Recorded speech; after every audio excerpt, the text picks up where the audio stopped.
విశాఖ జిల్లా భీమిలి నియోజకవర్గం మధురవాడలో సిపిఐ నాయకులు అర్హులైన పేదలకు ఇళ్ల స్థలాలు ఇవ్వాలని డిమాండ్ చేస్తూ మార్చి 24న ఆందోళన చేపట్టనున్నట్లుగా ప్రకటించారు.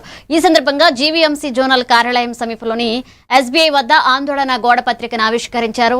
సిపిఐ రాష్ట్ర సమితి సభ్యుడు మరుపిళ్ల పైడిరాజు మాట్లాడుతూ కూటమి ప్రభుత్వం ఎన్నికల ముందు ఇచ్చిన హామీల ప్రకారం పట్టణాల్లో 2 సెంట్లు, గ్రామాల్లో 3 సెంట్లు ఇళ్ల స్థలాలు ఇచ్చి ఇళ్లు నిర్మించేందుకు 5 లక్షల ఆర్థిక సాయం అందించాలని కోరారు.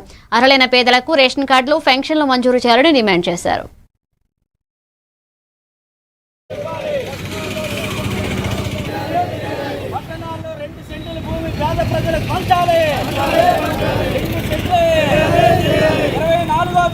రాష్ట్ర వ్యాప్తంగా ఆందోళన జయప్రదం చేయండి. రాష్ట్ర వ్యాప్తంగా ఇళ్ల స్థలాల కోసం ఆందోళన జయప్రదం చేయండి.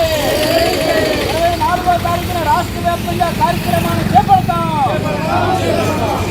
24వ తారీఖున రాష్ట్ర వ్యాప్తంగా కార్యక్రమాన్ని చేపడతాం. చేయాలి. పేద ప్రజలకు ఇళ్ల స్థలాలు వెంటనే ఇవ్వాలి.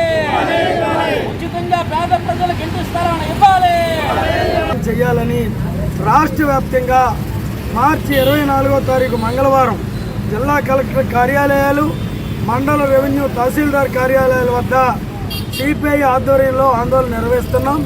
ఈ ఆందోళనలో ఎవరైతే ఇప్పటికే అర్హులుగా ఉన్నటువంటి పేద లబ్ధిదారులు వ్యక్తిగతంగా దరఖాస్తు చేసుకున్నారో వాళ్ళందరూ పాల్గొని ప్రభుత్వం మీద ఒత్తిడి తెచ్చి ప్రభుత్వం కూడా వెంటనే విచారణ చేసి మంగళవారం ఉదయం 10 గంటలకి జూ దగ్గర ఉన్నటువంటి విశాఖ రూరల్ మండల తహసీల్దార్ కార్యాలయానికి వచ్చి ప్రజలు పెద్ద ఎత్తున నిరసన తెలియజేసి జయప్రదం చేయాలని మీ ద్వారా ప్రజలకు విజ్ఞప్తి చేస్తున్నాం.